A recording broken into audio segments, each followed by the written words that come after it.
rebondissement dans l'affaire Lionel Kabouyi du nord de ce jeune de 23 ans qui a trouvé la mort dans des circonstances non encore élucidées par la justice. 8 mois après le drame, la famille monte au créneau, s'insurge contre le silence de la justice et charge la gendarmerie qu'elle accuse d'avoir assassiné de sang-froid sans raison valable leur fils.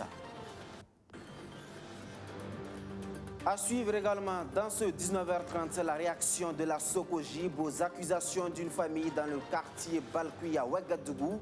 Une famille qui accuse la société de construction et de gestion immobilière du Burkina de l'avoir brimée dans une affaire de parcelles. La Socogib s'est expliquée ce mardi.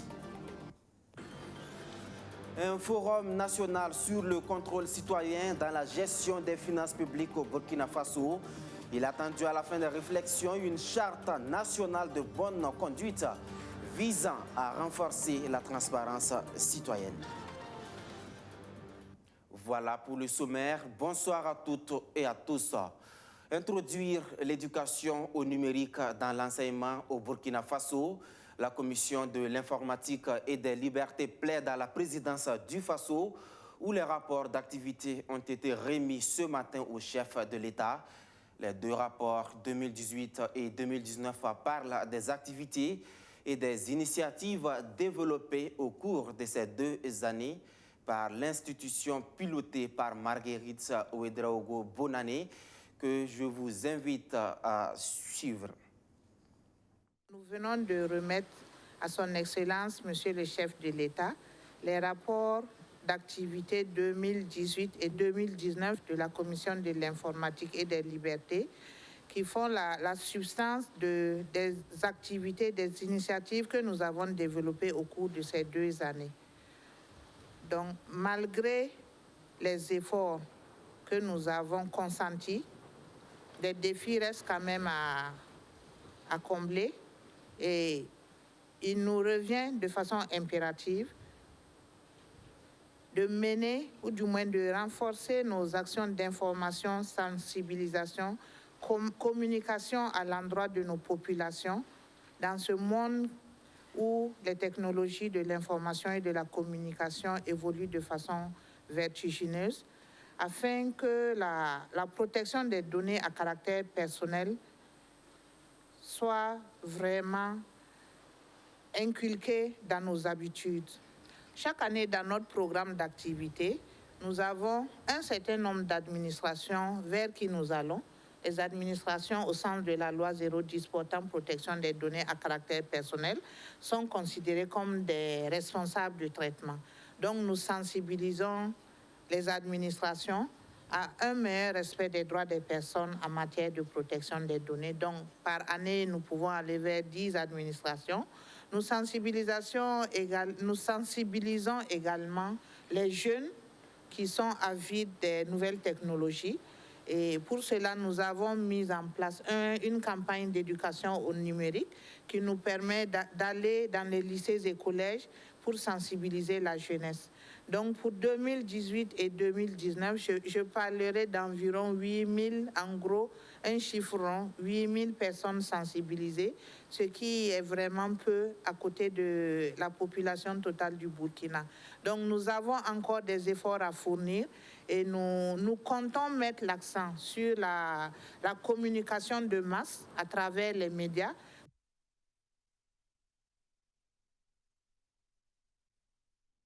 Cette question à présent, quel peut être le rôle du citoyen dans le processus de gestion des finances publiques au Burkina Faso? Voici la question qui est répondue depuis ce matin et ce pour 3 jours. Un forum qui rassemble à Ouagadougou des participants nationaux et internationaux issus de l'administration publique, de la Cour des comptes du Parlement, des organisations de la société civile et des agences de coopération. Les éclairages avec Abdou Aziz Sari.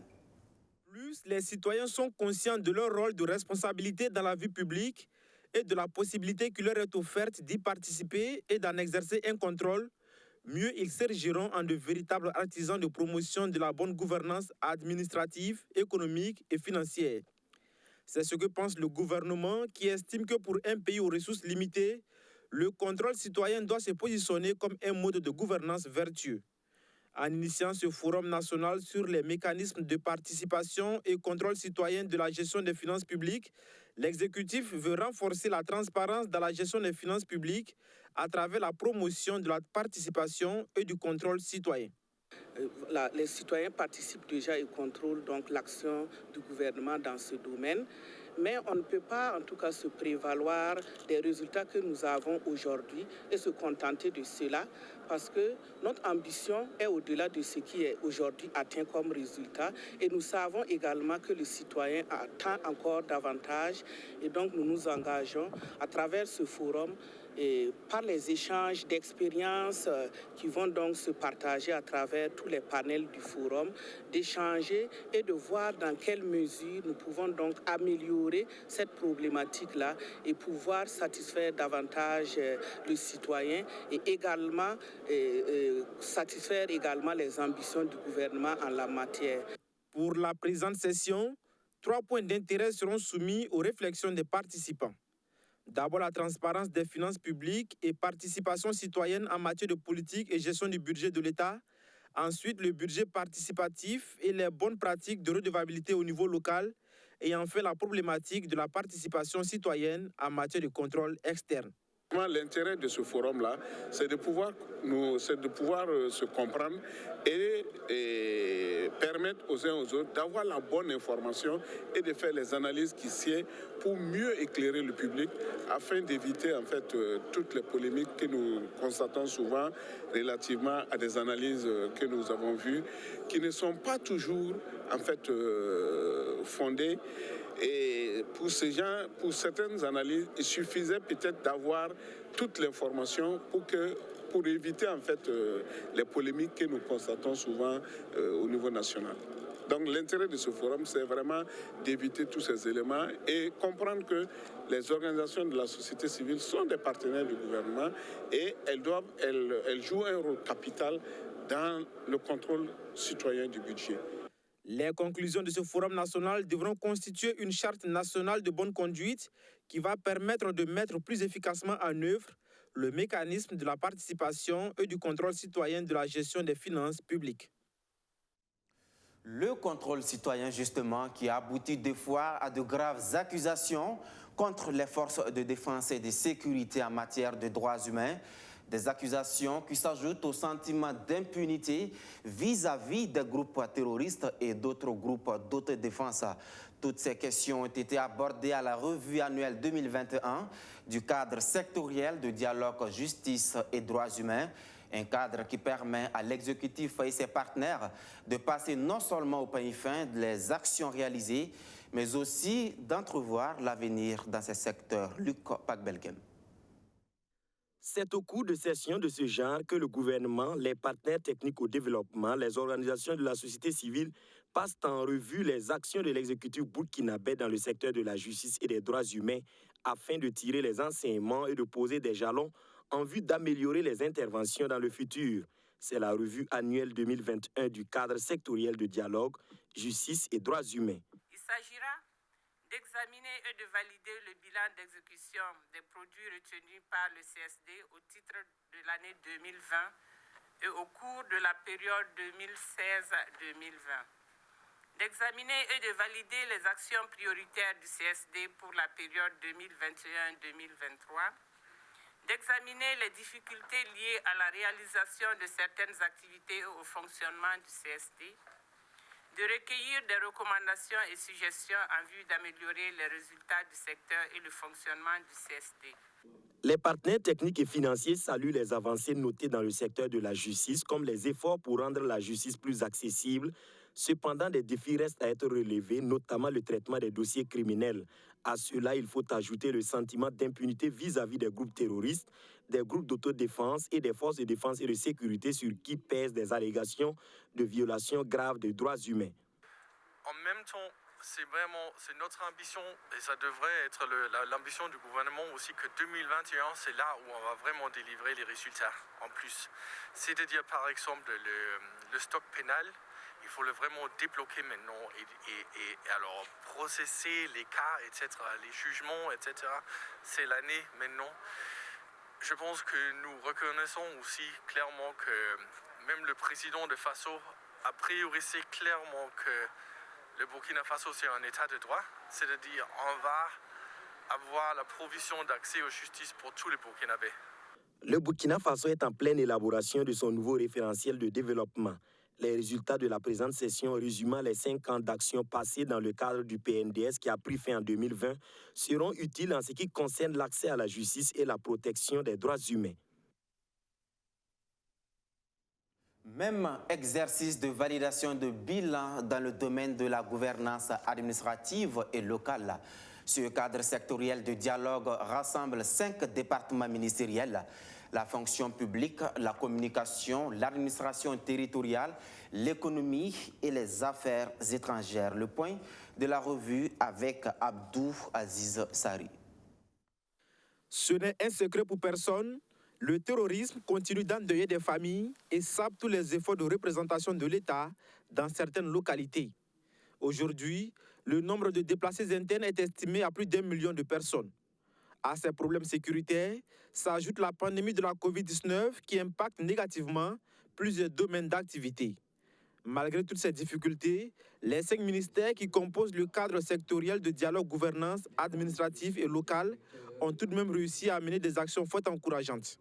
Selon les chiffres du rapport de performance annuel, le taux d'exécution physique et financière des projets de développement au cours de l'année 2020 est estimé à environ 75%.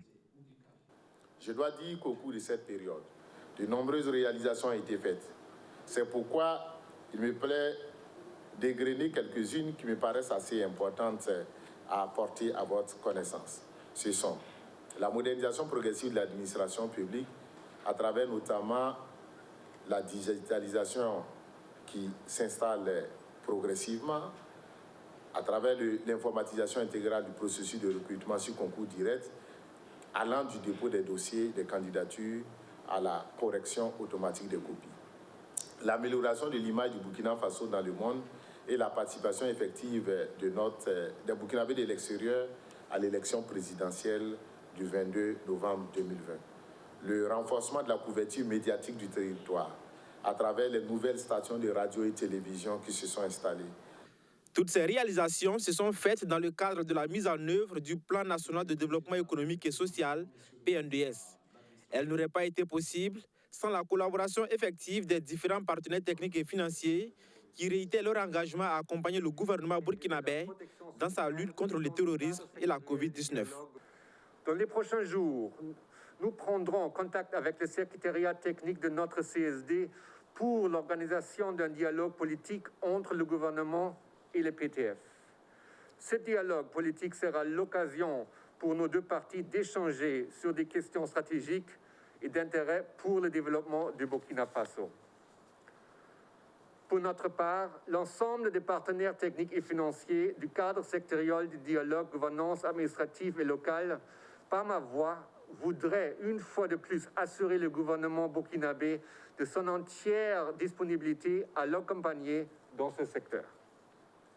Le cadre sectoriel de dialogue gouvernance administrative et locale est chargé, entre autres, d'assurer le dialogue sur la politique sectorielle et l'efficacité de la coopération au développement.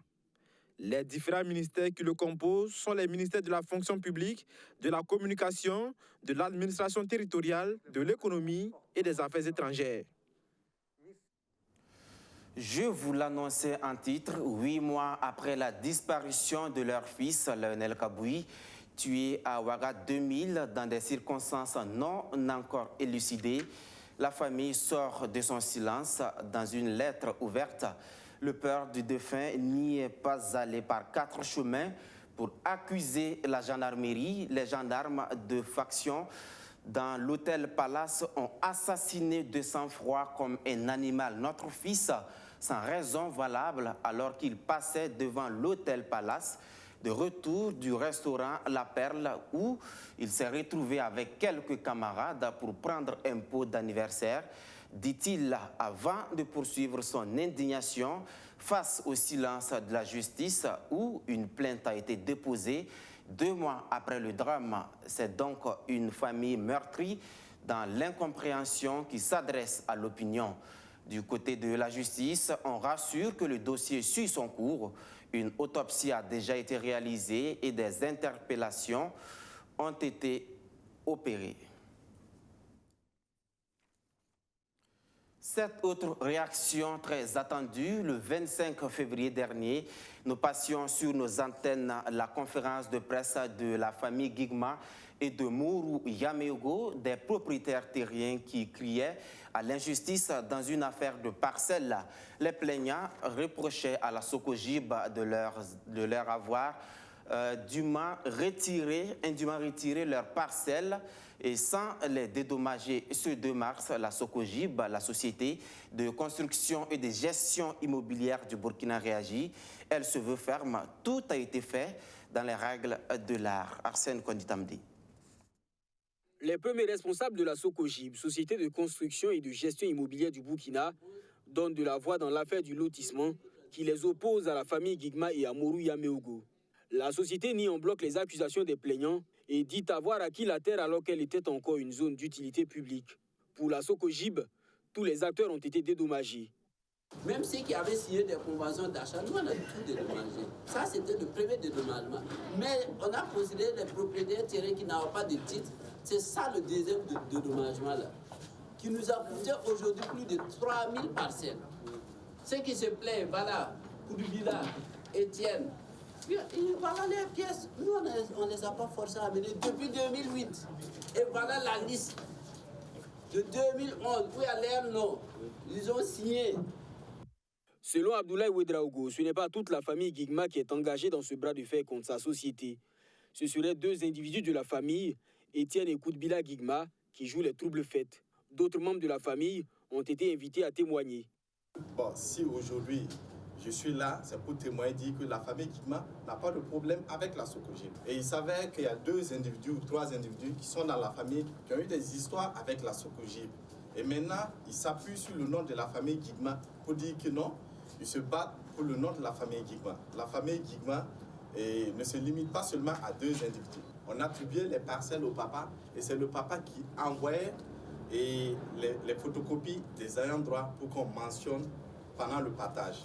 Et que s'il s'avère qu'il y a certains fils qui n'ont pas eu, bon, ils devaient aller quand même voir le papa pour demander pourquoi mon nom n'a pas été mentionné. Concernant le cas Mourou Yameogo, la Socogib estime qu'au moment du dédommagement, l'intéressé avait déjà abandonné les lieux pour s'installer au Ghana. Mais il aurait tout de même été pris en compte dans le partage. Lors des négociations avec le comité de crise, l'intéressé est réapparu. Malgré cet état de fait, il a été pris en compte par le comité dans les dédommagements avec les mêmes propriétaires terriens qui lui avaient auparavant concédé le site. Malheureusement, au eu égard au statut dont se prévaut M. Mourou Yameogo, le dédommagement prévu par le comité de crise n'était pas à la hauteur de ses attentes. Les efforts supplémentaires consentis par la société en vue de contenter M. Mourou Yameogo n'ont pas suffi à le raisonner. Actuellement, l'affaire se trouve en justice et les 2 parties n'attendent plus que la décision des autorités compétentes. Mais en attendant, certains souscripteurs pressent la Socogib et attendent impatiemment le dénouement pour commencer des investissements sur leurs parcelles. Voyons à présent cette magnifique initiative écologique. La coopérative Yamba de Nanoro fait de la lutte contre les sachets plastiques son cheval de bataille. De la collecte à la transformation, c'est toute une chaîne de travail qui permet de réaliser des merveilles, comme vous allez le voir dans ce reportage de Majid Bakouan. Ces femmes issues de la coopérative Yambade donnent une seconde vie aux déchets plastiques. Chaque jour, environ 1500 kg de déchets plastiques sont déversés dans la commune de Nanoro. Ces femmes procèdent donc au tri des déchets pour extirper les sachets plastiques qu'elles transforment en mobilier scolaire.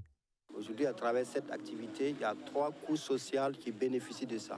Premièrement, il y a les groupements et les associations de femmes qui s'en chargent un peu de la collecte. Deuxièmement, il y a des jeunes qui sont au niveau de la faune, c'est eux qui font la production. Et troisièmement, il y a les choses, je veux dire le côté écologique qui est plus bénéfique. Aujourd'hui, c'est grâce vraiment à ces femmes, à ces jeunes, surtout avec les membres fondateurs depuis 2002, tous ces efforts qui font qu'aujourd'hui, on est arrivé vraiment à faire des produits vraiment écologiques. Ces produits fabriqués à base de sachets plastiques sont plus économiques et plus durables, selon les spécialistes de la coopérative. Si tu compares la durée de vie d'une table-banc en bois et une table-banc en plastique, je peux dire qu'il faut multiplier par 10. Surtout si ce sont des aldis, ça c'est à vie. Aujourd'hui, je peux dire les partenaires travaillent sur les tablements parce que c'est là où la demande elle est plus forte.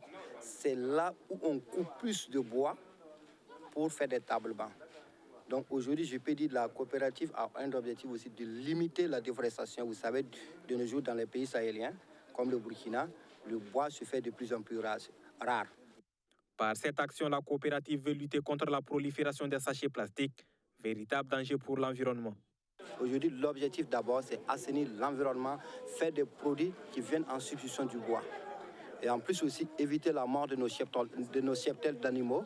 Et en plus aussi, côté agriculture, nous savons aujourd'hui que les sachets plastiques constituent vraiment un ennemi pour le sol dans le domaine de l'agriculture. Aujourd'hui, nous ne valorisons que les sachets plastiques. Sinon, on peut valoriser même le plastique dur.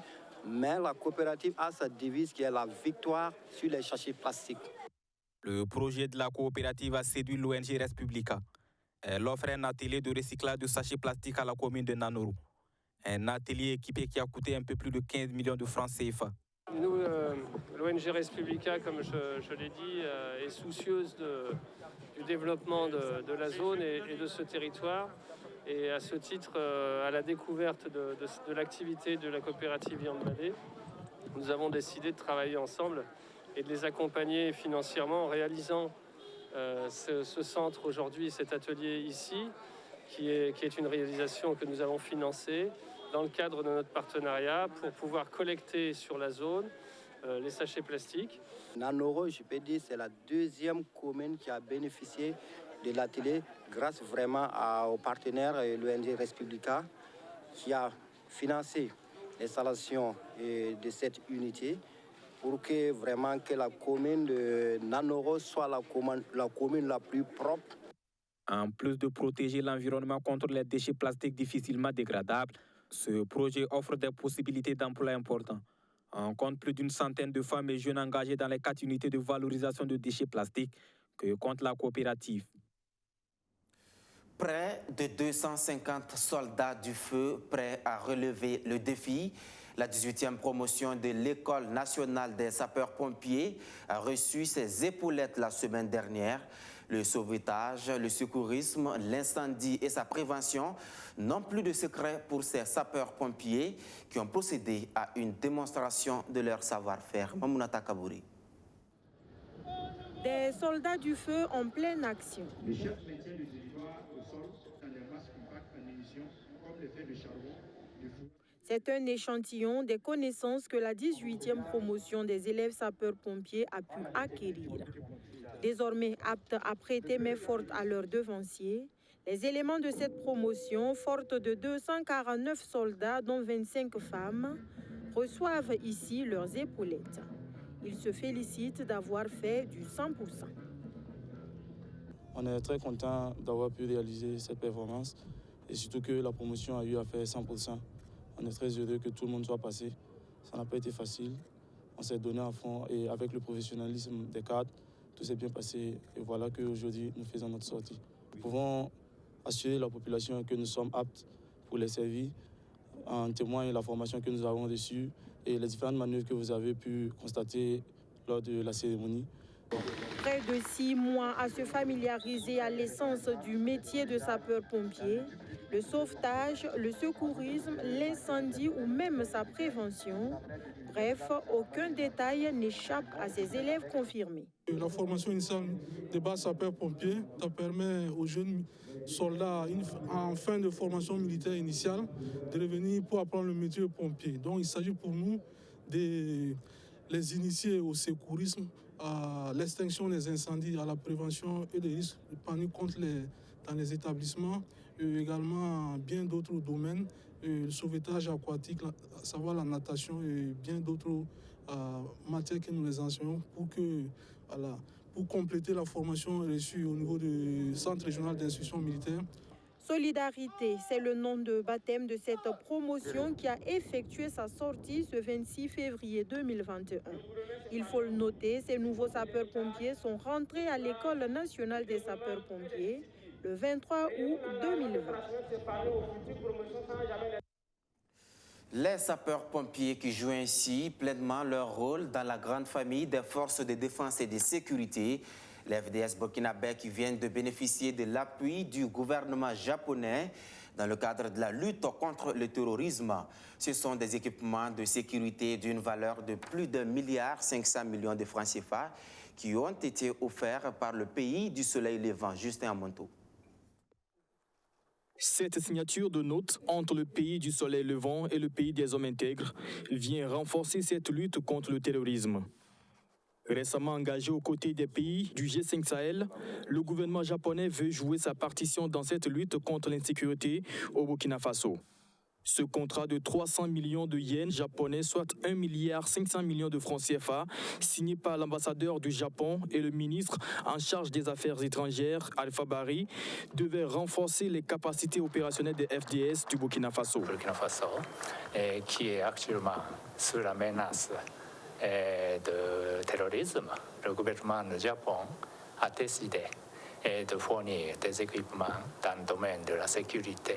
Le Japon a bien compris le nexus développement et sécurité et ce n'est pas pour rien qu'il a lancé à travers son Premier ministre lors du dernier TICAD la nouvelle approche de sécurité au Sahel. Déjà en 2019, des dons de matériel roulant et d'équipements avaient été offerts aux forces de défense et de sécurité burkinabées.